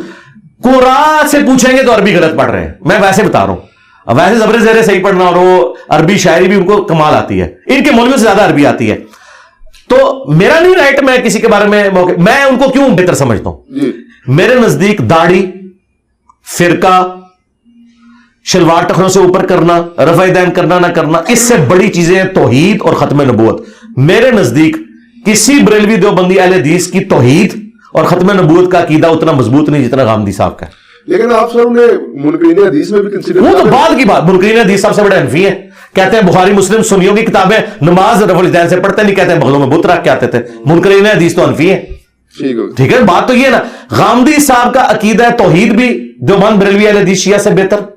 غامدی صاحب کا ختم نبوت کا عقیدہ بھی, وہ کسی باب بزرگ کی وہ اس طرح کی کسی عبارت کو وہ تو صوفیاء کو آڑے ہاتھوں لیتے ہیں, ان سے بہتر. تو باقی چیزیں تو بعد میں آئے گی نا. پہلی چیز توحید اور عقیدہ ختم نبوت ہے. اس کے اعتبار سے زندہ لوگوں میں غامدی صاحب سے بڑا کوئی عالم دین نہیں ہے جو اتنی دلیری کے ساتھ یہ عقیدہ رکھتا ہو. تو اس لیے میں ان کو بہتر سمجھتا ہوں. اگر آپ کے علم میں کوئی ہے تو لیں, میں ابھی اس کو پہلے نمبر پہ ڈکلیئر کر دیتا ہوں. ہاں, مفتی منیر صاحب سامنے آئے اور کہیں کہ میں چشتی رسول اللہ اور جو صوفیاء کی جتنی گستاخانہ عبارتیں ہیں انہیں ردے کی ٹوکری میں پھینکا جائے, کتابوں کی پرنٹنگ بند کی جائے, آندہ سے میں غامدی صاحب سے ان کا بھی نام لے لوں گا, لیکن ساتھ ان کو کہنا ہے کہ بابوں کو پکارنا بھی شرک ہے, توحید بھی صحیح ہونی چاہیے, میں ان کا نام لوں گا. ٹھیک ہے, بہت شکریہ سر. اب حافظ جی بغیر یہ تھی آج کا سیشن, اور ہم نے کوشش کی انجینئر صاحب کے نظریات ان کے ساتھ, ہمارے نظریات ہمارے ساتھ, ہم نے کوشش کی ہے کہ آج کے جتنا بھی سیشن ہے اس میں بغیر کسی اسکرپٹ کے آپ کے سامنے پیش کیا جائے. آپ سے گزارش ہے ہمارے چینل کو سبسکرائب کیجیے اور ویڈیو کو لائک کیجیے. اللہ حافظ.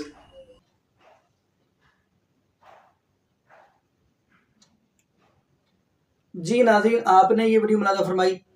ناظرین, یہاں پہ میں سیدھی سی بات کرتا چلوں. اختلاف ہر بندے کو ہوتا ہے, لیکن انجینئر محمد مرزا صاحب جس بندے نے جو مین کام ہے, جس بندے کے لیے وہ ضروری ہے, وہ ہے عقیدہ توحید. آپ کو پتہ ہے توحید ہر بندے کے لیے ضروری ہے. جس بندے کے پاس عقیدہ توحید ہے, سمجھ لو اس بندے نے دنیا بھی بنا لی اور آخرت بھی بنا لی. ورنہ آپ دیکھتے ہیں معاشرے کے اندر, معاشرے میں نظر دوڑائیں, معاذ اللہ استغفر اللہ, ایسا بھی نقطہ فکر پایا جاتا ہے کہ آپ کو پتہ ہے وہ ان کے ہاں قبروں, مزاروں, درباروں کی پوجا کو بھی سب کچھ سمجھا جا رہا ہے. بلکہ وہ یہاں پہ مجھے وہ صحیح مسلم کی حدیث یاد آ گئی. نبی پاک صلی اللہ علیہ وآلہ وسلم نے فرمایا کہ قبروں کے اوپر مجاور بن کر بیٹھنے سے بہتر ہے کہ بندہ آ کے کولوں کے اوپر بیٹھ جائے. اور اگلی بات بھی ہم چلو کرتے چلے, سورۃ الفاتر آپ پڑھیں گے تو سورۃ الفاتر کے اندر واضح اللہ رب العالمین نے فرما دیا کہ قیامت کا دن ہوگا, جتنے بھی اللہ کے اولیاء ہیں, ولی ہیں, شیخ عبد القادر جیلانی رحمۃ اللہ علیہ, جتنے بھی اللہ کے ولی ہیں, سب کو اکٹھا کر لیا جائے گا اور ان سے پوچھا جائے گا کیا آپ لوگوں نے ان کو کہا تھا کہ ہماری قبروں, مزاروں, درباروں کے اوپر آ کر مجاور بن کر بیٹھے, پوجا پاٹ کریں. تو اس دن کیا ہوگا, وَيَكْفُرُونَ بِشِرْكِكُمْ وَلَا يُنَبِّئُكَ مِثْلُ خَبِيرٍ.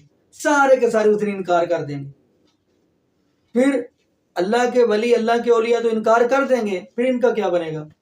اگلی باتیں ہم کرتے چلیں. ناظرین, مین چیز عقیدہ توحید ہے, کیونکہ صحیح مسلم کی حدیث ہے, محبوب علیہ الصلوۃ والسلام نے فرمایا کہ ایک بندہ اس حالت میں دنیا سے گیا کہ اس نے ذرہ برابر بھی رب العالمین سے شرک نہ کیا, وہ جنتی ہے. اور ایک ایسا بندہ جو اس حالت میں دنیا سے گیا اور رب العالمین سے ملا, اس نے ذرہ برابر بھی رب العالمین سے شرک کیا, فرمایا وہ بندہ جہنمی ہے. شرک سے بچنا چاہیے, کیونکہ قرآن کہتا ہے وَإِنَّ الشِّرْكَ لَظُلْمٌ عَظِيمٌ, سب سے بڑا ظلم ہے وہ شرک ہے. ورنہ آپ نے معاشرے کے اندر بڑے بڑے ظلم دیکھے ہوں گے, غریب کا پیسہ لوگ آتے دیکھے ہوں گے, کیا کچھ دیکھا ہوگا, لیکن قرآن کہتا ہے وَإِنَّ الشِّرْكَ لَظُلْمٌ عَظِيمٌ, سب سے بڑا جو ظلم ہے وہ ہے شرک. باقی ناظرین, یہاں پہ ہم دعا کرتے ہیں اللہ پاک ہمیں عقیدہ توحید نصیب فرمائے, اور اللہ پاک ہمیں محبوب علیہ الصلوۃ والسلام کی شریعت کے مطابق زندگی گزارنے کی توفیق دے, اور اللہ پاک ہمیں 5 وقت کا پکا سچا نمازی بنائے, اور جتنے بھی بے اولاد جوڑے ہیں اللہ پاک سب کو نیک نورینہ, صحت تندرستی والی, ایمان والی, لمبی زندگی والی اولاد عطا فرما دے. جزاکم اللہ خیرا, احسن جزا. السلام علیکم ورحمۃ اللہ وبرکاتہ.